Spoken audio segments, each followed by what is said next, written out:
असासे library science part 2 मेरे हाथ में है। बहुत अच्छी किताब है। आए मैं इसका तारुफ आपको करवाता हूँ। ये मजीद बुक डिपो वालों ने शाया की है और ये प्रोफेसर मोहम्मद इब्राहिम साहब की है।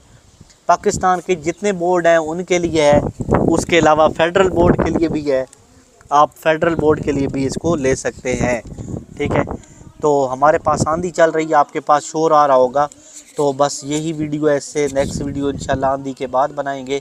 ये देखें, बहुत इजी वर्डिंग में है। आप इसको हमारे से परचेज़ कर सकते हैं। वक्ती तौर पे इसकी कीमत 500 है। वक़्त बढ़ने के साथ साथ बढ़ सकती है कीमत, इसलिए ज़्यादा है। ये पेज काफ़ी सारे इसके हैं। बहुत आसान इन्होंने लिखी है और इसको इतना, यानी कि आप इसको पढ़ के बिल्कुल 100/100 नंबर ले सकते हैं।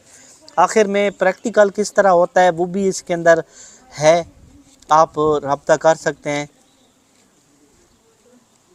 ये देखें, ठीक है, ये देखें, तो आए रब्ता करें, हमसे ले सकते हैं।